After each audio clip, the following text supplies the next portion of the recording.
Capítulo 6 A Justiça da Santidade. Quem quer que leia o Antigo Testamento normalmente se debate com a aparente brutalidade dos juízos de Deus que lá se encontram. Para muitos, aí termina sua leitura. Tropeçam nas passagens violentas, as quais intitulamos de palavras duras. Alguns veem nesses dizeres razão suficiente para rejeitar o cristianismo. Tais palavras duras parecem fornecer motivos de sobra para desprezar o Deus do Antigo Testamento. Outros tentam suavizar o impacto, tornando o Antigo Testamento em parábolas religiosas ou classificando as passagens mais brutais como mitos primitivos. Alguns chegam ao ponto de dizer que o Deus do Antigo Testamento é diferente do Deus do Novo Testamento. Neste capítulo, quero olhar bem nos olhos do Deus do Antigo Testamento. Quero examinar algumas das passagens mais difíceis e ofensivas que podemos encontrar no Antigo Testamento e averiguar se podemos dar-lhe sentido. Mas cuidado, este capítulo não é para pessoas de estômago ou coração fracos. Comecemos com a história de Uzá. Quando Davi ascendeu ao reinado de Israel, rapidamente agiu para consolidar seu reino. Ele decidiu trazer a Arca da Aliança, o objeto mais sagrado de Israel, de volta para o seu lugar central. A arca havia sido capturada pelos filisteus. Quando a arca retornou, foi guardada seguramente até o tempo da sua restauração pública. Finalmente o tempo chegou. Davi disse: "Tornemos a trazer para nós a arca do nosso Deus, porque nos dias de Saul não nos valemos dela." Então toda a congregação concordou em que assim se fizesse, porque isso pareceu justo aos olhos de todo o povo. 1 Crônicas 13, de 3 a 4. Os israelitas puseram a arca de Deus num carro novo e a levaram da casa de Abinadab com Uzá e Aiô guiando-a. Davi e os israelitas celebravam diante de Deus com todas as suas forças, com canções e música. Abre aspas. Quando chegaram à eira de Quidom, estendeu Uzá a mão à arca para a segurar, porque os bois tropeçaram. Então a ira de Yahweh se acendeu contra Uzá e o feriu, por ter estendido a mão à arca, e morreu ali perante Deus. Desgostou-se Davi, porque Yahweh irrompera contra Uzá, pelo que chamou aquele lugar Pérez Uzá, até o dia de hoje. Fecha aspas. 1 Crônicas 13, de 9 a 11.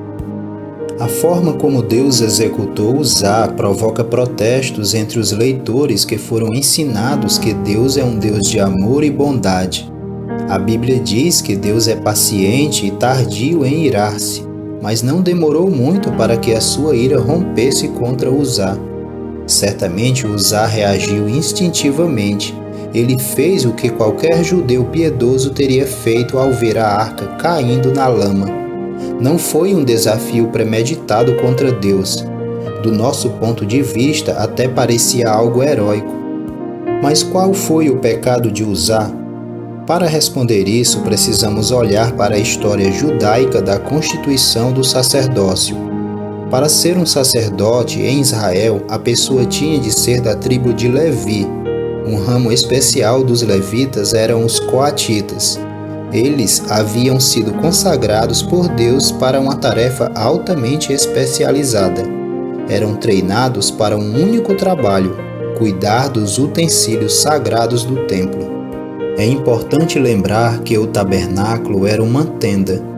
Quando as tribos de Israel se mudavam, carregavam consigo o tabernáculo a fim de que Deus estivesse no meio deles.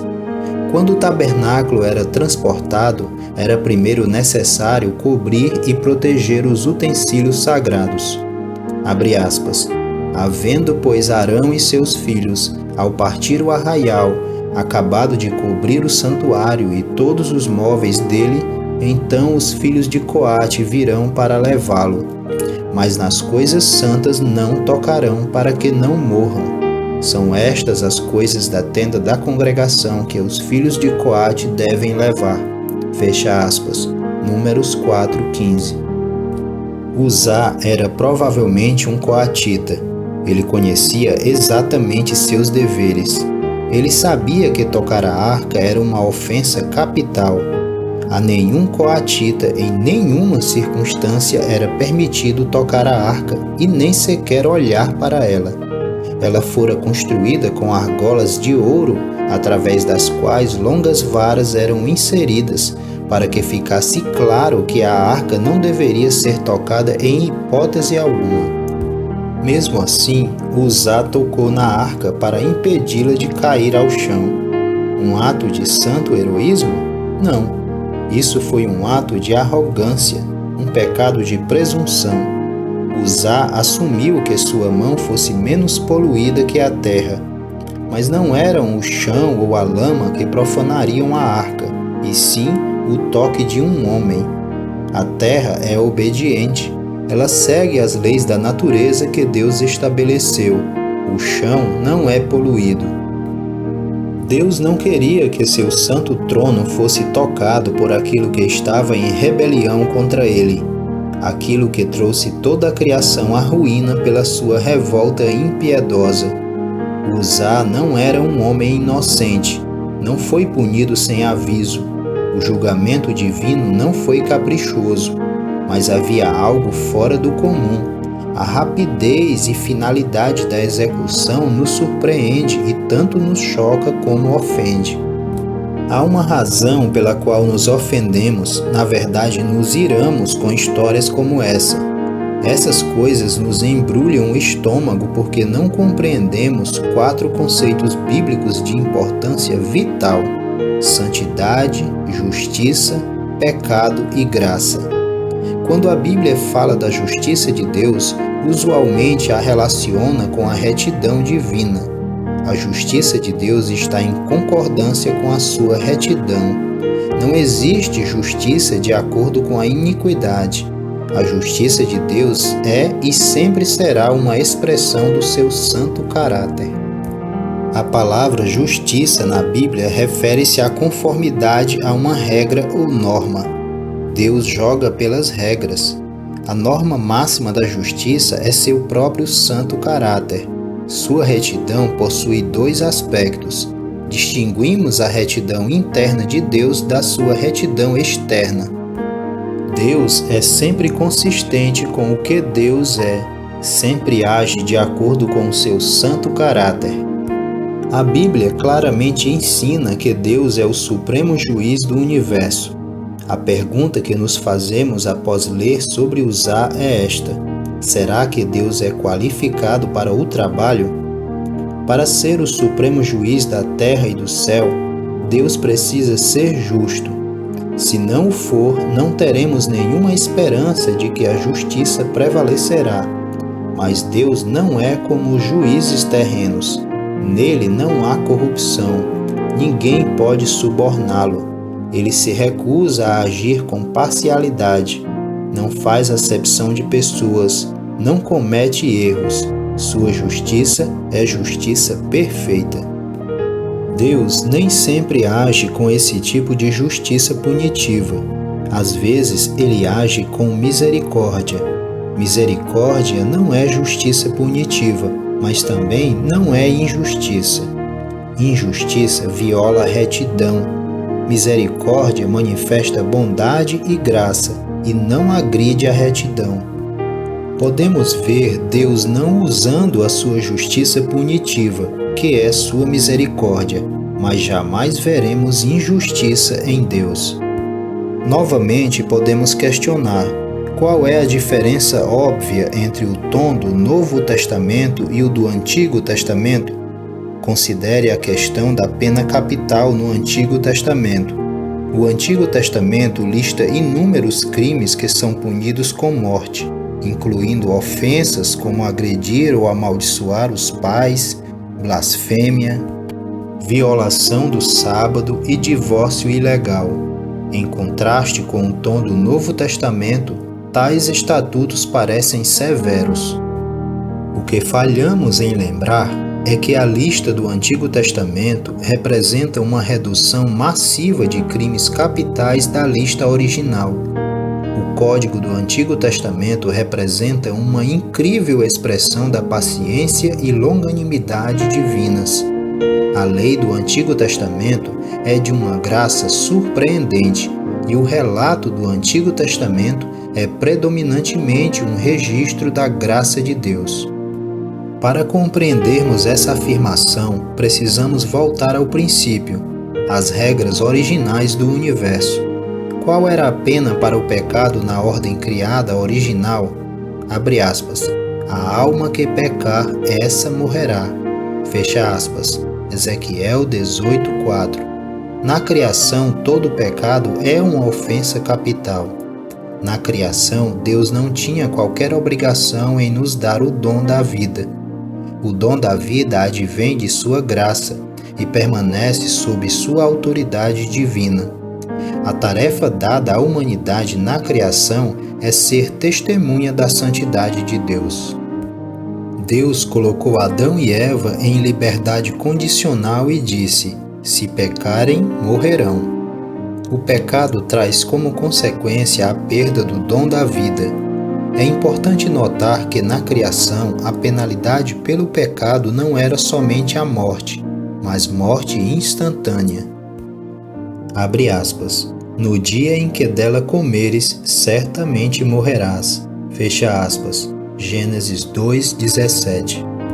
Vários comentaristas tentaram suavizar o aviso divino, interpretando o termo morte de Gênesis 2 como um tipo de morte espiritual. Mas não é isso que o texto diz. A penalidade de morte da qual Deus alertou era uma morte real. Certamente Adão e Eva sofreram uma morte espiritual, mas Deus concedeu misericórdia em termos da medida completa da penalidade. No caso da criação e da queda da humanidade, a justiça foi adiada para que a graça tivesse tempo para trabalhar. A penalidade de morte pelo pecado é injusta? De maneira nenhuma. Lembre-se que Deus nos criou voluntariamente. Deu-nos o mais alto privilégio de portarmos sua imagem, fez-nos um pouco menor do que os anjos, livremente nos deu domínio sobre toda a terra. O pecado é uma traição contra o perfeitamente puro soberano. É uma ação de suprema ingratidão contra aquele a quem tudo devemos, aquele que nos deu a própria vida. Quando desobedecemos nosso Criador, mesmo nos menores pontos, dizemos que nosso juízo é melhor do que o dele, que não estamos debaixo de sua autoridade. Hans Kahn, polêmico teólogo católico romano, abordou os julgamentos aparentemente duros que Deus fez no Antigo Testamento contra o pecado, dizendo que o aspecto mais misterioso do pecado não é que o pecador mereça morrer, mas que continuem muitas vezes a existir. A chave para a observação de Kahn é que ele fala sobre pecadores continuarem a viver. É comum ou normal Deus ser paciente. De fato, ele é tão tardio em irar-se que quando sua ira irrompe, ficamos chocados e ofendidos. Esquecemos-nos rapidamente que a paciência de Deus tem por objetivo nos levar ao arrependimento, dar-nos tempo para sermos redimidos. Longe de ser uma história de um Deus severo, o Antigo Testamento registra um Deus que é extremamente paciente. O Antigo Testamento é a história de um povo persistentemente duro e desobediente que se rebela continuamente contra Deus. Continuando nossa consideração das palavras duras do Antigo Testamento, voltemos agora nossa atenção para a difícil questão da conquista de Canaã. Lá, Deus explicitamente ordena a matança de homens, mulheres e crianças. Quando Yahweh teu Deus te introduzir na terra a qual passas a possuir, e tiver lançado muitas nações de diante de ti, os heteus, os girgazeus, e os amorreus, e os cananeus, e os ferezeus, e os heveus, e os jebuseus, 7 nações mais numerosas e mais poderosas do que tu, e Yahvé teu Deus as tiver dado diante de ti para as ferir, totalmente as destruirás. Não farás com elas aliança, nem terás piedade delas. Fecha aspas. Deuteronômio 7, 1 e 2. Por que Deus emitiu tal ordem? Alguns comentaristas modernos asseveram que, à luz da revelação do amor de Deus no Novo Testamento, sabemos que Deus jamais emitiu tal ordem tão beligerante. O Antigo Testamento é meramente um registro de um grupo de hebreus primitivos e belicosos que tentaram justificar suas políticas impiedosas, atribuindo-as a uma sanção divina. Tais interpretações negligenciam alguns aspectos vitais do assunto. Primeiro, há um precedente histórico bem mais severo que a conquista de Canaã, o dilúvio. Nele, Deus destrói toda a população do mundo, com exceção de Noé e sua família. O dilúvio foi uma conquista de Canaã em grande escala. Segundo, e mais importante, é uma falha em compreender a natureza do pecado. A suposição dos comentaristas é que Deus exterminou pessoas inocentes em Canaã. A verdade é que da multidão de mulheres e crianças que viviam em Canaã, nenhum era inocente. A conquista de Canaã era uma expressão explícita do reto juízo de Deus contra uma nação perversa. Ele deixou esse ponto bem claro para Israel. Além disso, deixou claro aos israelitas que eles também não eram inocentes. Sobre os cananeus, Deus derramou justiça punitiva. Sobre os judeus, Deus derramou misericórdia. A santidade de Deus é o cerne da questão sobre a conquista de Canaã. De um lado, Deus agiu punindo o insulto à sua santidade que era perpetrado diariamente pelos cananeus. De outro, ele estava preparando uma terra e uma nação para um santo propósito. Deus ordenou que nenhuma misericórdia fosse demonstrada aos habitantes da terra. Caso contrário, os israelitas arriscariam se tornar como os cananeus. Em vez de adorarem a Deus, trariam sobre si a ira de Deus. Deus não escolheu Israel porque Israel já era santo. Ele escolheu os israelitas para torná-los santos. Israel foi chamado para ser santo em 2 sentidos da palavra. Foram chamados para serem diferentes, separados como um veículo do plano de redenção de Deus.